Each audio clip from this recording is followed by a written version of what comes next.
बिस्मिल्लाहिर्रहमानिर्रहीम। अस्सलाम वालेकुम। कैसे हैं आप सब लोग।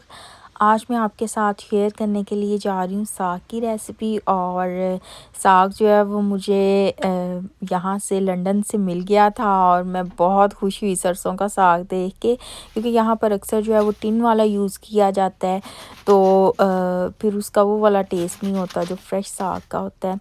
तो अभी यहाँ पर ये साग ले आए हैं और मैं और मेरे हस्बैंड जो है वो मिल के बना रहे हैं साग। तो ये हमने जो है ना इसको कट कर लिया है और ये मेरे हस्बैंड कट कर रहे हैं इसको, और मैं साथ साथ जो है वो धो धो के तो इसको कुकर में डाल रही हूँ। बहुत ज़्यादा हम नहीं लेकर आए थे। पाकिस्तान में तो जब बनाया जाता है तो बहुत ज़्यादा देगचे जिसको कहते हैं भर भर के बनाया जाता है और लोग काफ़ी ज़्यादा फ्रीज़ भी कर लेते हैं। तो मैंने सोचा कि हम जो है वो बना के देखते हैं, अगर हमारा अच्छा बना तो फिर हम और ला कर तो बना कर तो इसको फिर फ्रीज़ भी कर लेंगे।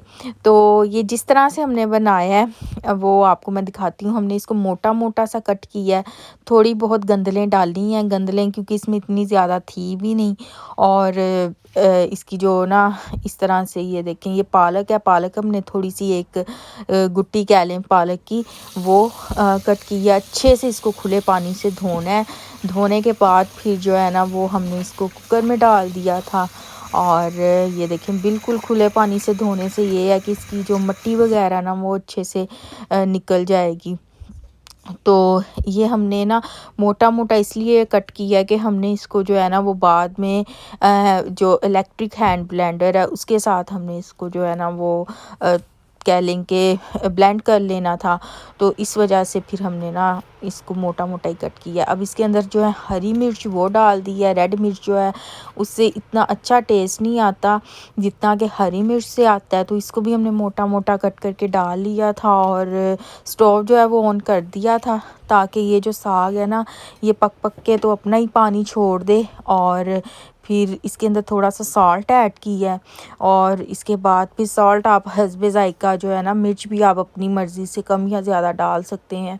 और उसके बाद थोड़ी सी हल्दी जो है वो डाल ली है और स्टोव ऑन कर दिया हुआ है ताकि ना ये अपना पानी जो है वो छोड़ना शुरू कर दे। तो पक्के ये थोड़ा सा ही हो जाता है। तो हम लोग 3-4 कह लें कि लेके आए थे इसकी गुटियाँ सी, और ये थोड़ा सा ना 1/4 कप ऑफ वाटर इसके अंदर ऐड किया। वैसे तो इसने अपना भी पानी छोड़ना है, लेकिन चूँकि हम लोग जो हैं वो हमने कुकर लगाना है तो इस वजह से फिर प्रेशर कुकर के लिए थोड़ा सा पानी होना जो है वो ज़रूरी है। तो वो थोड़ा सा हमने वाटर ऐड किया। उसके बाद जो है हमने इसको जी प्रेशर कुकर को जो है वो लगा दिया है। और उसके बाद फिर अभी हम वेट कर रहे हैं इसको। सिर्फ हमने जो है वो 7-8 मिनट के लिए कुकर लगाया है। और उसके बाद फिर मैंने जितनी देर कुकर हमारा चल रहा था मैंने तड़के की चीज़ें जो हैं वो रेडी कर ली थी। आप जो है आप पे डिपेंड करता है, अगर आप प्याज का तड़का लगाना पसंद करते हैं या ये स्प्रिंग अनियन का या अदरक लहसुन का, तो मैंने ये सारी चीज़ें कट कर ली थी। प्याज भी थोड़ा सा, अदरक लहसुन भी कर लिया था और थोड़ा सा जो है वो स्प्रिंग अनियन ले लिया था, बाकी हरी मिर्च भी ले ली थी। तो ये हमारा जो साग है ये हो गया है। और अब इसके बाद हम इसका जो थोड़ा बहुत पानी था वो अच्छे से पका के खुश्क कर लेंगे।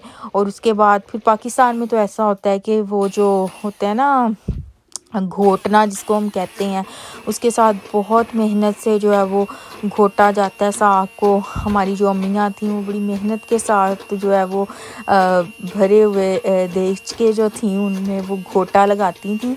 क्योंकि अगर हम जो है ना वो हाथ से जो एक घोटे का टेस्ट होता है ना उस तरह से बनाएं तो वो बहुत ही मज़े का बनता है। लेकिन यहाँ पर हमारे पास वो घोटना वगैरह तो था नहीं और हमने बनाना भी थोड़ा सा था, तो ये फिर हमने हैंड ब्लेंडर से इस तरह से ब्लेंड कर लिया था। और इस तरह से जो है ना हैंड ब्लेंडर के साथ भी जब हम कह लें कि ब्लेंड करते हैं तो हमने बहुत बारीक भी नहीं करना, वरना वो चटनी सी बन जाएगी। थोड़ा थोड़ा जो है ना वो इस तरह का करना है कि लगे कि लाइक अगर हम हैंड ब्लेंडर के साथ भी कर रहे हैं तो लगे कि बस घोटना फेरा हुआ है ना। तो ये हमारा जो साग है तकरीबन रेडी है। इसमें जो नेक्स्ट स्टेप है ना वो भी बड़ा ज़रूरी है, वो होता है इसके अंदर डालते हैं आटा। और आटा जो है ना वो डालने के बाद इसको थोड़ा सा पकाया जाता है। ये देखें अब हम इसके अंदर जो है आटा डाल रहे हैं और सिर्फ थोड़ा सा ही आटा हमने डाला है क्योंकि हमारा जो साग है वो भी थोड़ा सा ही था। तो ये देखिए पक्के तो बिल्कुल ही थोड़ा सा हो गया है।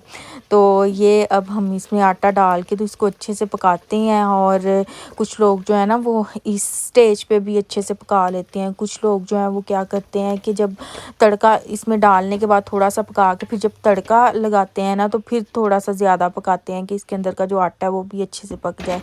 बाकी ये सारी चीज़ें मैंने आपको दिखा दी थी कि मैंने तड़के के लिए क्या क्या बनाया है। बाकी देसी घी का तड़का लगाना है तो देसी घी का लगा लें, ऑलिव ऑयल का लगाना है तो ऑलिव ऑयल का लगा लें, या कुकिंग ऑयल का लगाना है तो कुकिंग ऑयल का लगा लें। पाकिस्तान में तो लोग जो हैं वो ज़्यादा देसी घी का पसंद करते हैं, लेकिन जो हेल्थ कॉन्शियस लोग हैं वो लाइक करते हैं कि वो ऑलिव ऑयल का लगा लें। या तो हम जो है वो कुकिंग ऑयल का तड़का लगा रहे हैं, लेकिन बाद में जो है वो रोटी वगैरह पे जो है वो थोड़ा बहुत मक्खन वगैरह ऐड कर देंगे। तो ये तड़का हमारा जब तक रेडी हो रहा है तो ये बस इसको ब्राउन सा करना है। और तब तक मैंने ना हल्की आंच पे साग भी जो है ना वो स्टोव पे रख दिया था ताकि उसके अंदर का जो आटा है ना वो भी जो है वो अच्छे से पक जाए। और साथ साथ उसको हिलाती जा रही थी। और ये इसका जो कलर है वो हमने ब्राउन सा करना है, बिल्कुल इसको जलाना भी नहीं है। ये देखें बस ब्राउन सा करना है। और ये फिर हमारा तड़का जो है वो रेडी है। और हम जो है इसके बाद इसके अंदर जो है वो साग ऐड करेंगे। साग जो है वो बहुत ही मज़े का तैयार होता है। और पाकिस्तान में तो हमारी जो अम्मियाँ आंटी हैं ना वो क्या करती हैं कि वो एक सीज़न होता है जिसके अंदर ये साग आता है और थोड़ा सा ही रहता है कुछ महीने तो सर्दियों में। तो वो क्या करती हैं कि वो साग को पका के तो फिर फ्रीज़ कर लेती हैं, उसके पैकेट वगैरह बना के रख लेती हैं। जिस तरह से लोग गोश्त वगैरह के पैकेट बना के रख लेते हैं, तो फिर तो वो ना सारा साल जो है वो साग के मज़े लेती हैं, पैकेट निकाल लेती हैं और बस वो तड़का लगाती हैं। और हाँ, अगर आपने फ्रीज़ करना हो ना तो ये बेस्ट वे है कि आप तड़का लगाए बगैर फ्रीज़ करें, क्योंकि जब आप निकालें जब फ्रीज़र में से तो उसको डीफ्रोस्ट करने के बाद फिर क्या है कि आप इसका जो है ना वो तड़का लगाएं और फिर वो बड़ा अच्छा सा हो जाता है। तो इसलिए अगर आपने फ्रीज़ करना है तो फिर आप तड़के के बगैर फ्रीज़ करें। तो उम्मीद करती हूँ आपको मेरी आज की रेसिपी पसंद आई होगी। और ये फिर लास्ट पे जो है इसके अंदर धनिया ऐड कर दिया था। कुछ लोग जो हैं वो मकई की रोटी के साथ जो है वो साग पसंद करते हैं, लेकिन मुझे जो है वो साग जो हम रोटी खाते हैं गेहूं के आटे की जो है ना मक्खन या देसी घी लगा के, तो मुझे तो उसके साथ साग जो है वो बहुत ज़्यादा पसंद है। मकई की रोटी मुझे पसंद है लेकिन वो मुझे मीठी वाली पसंद है ना, साग के साथ मैं लाइक नहीं करती। लेकिन मोस्टली जो है वो साग सर्व किया जाता है मकई की रोटी के साथ, या लोग उसके साथ ही ज़्यादा ना लाइक करते हैं। और साथ में अगर लस्सी भी हो जाए तो फुल देसी माहौल। और ये साग जो है वो रेडी है। और मुझे आपने कमेंट सेक्शन में ज़रूर बताना है कि आप लोगों को साग पसंद है या नहीं पसंद। इंशाल्लाह ताला आपसे नेक्स्ट वीडियो में मुलाकात होगी। तब तक के लिए अपना बहुत ज़्यादा ख्याल रखिएगा और मुझे भी दुआओं में ज़रूर याद रखिएगा। फ़ी अमान अल्लाह, अल्लाह हाफिज़।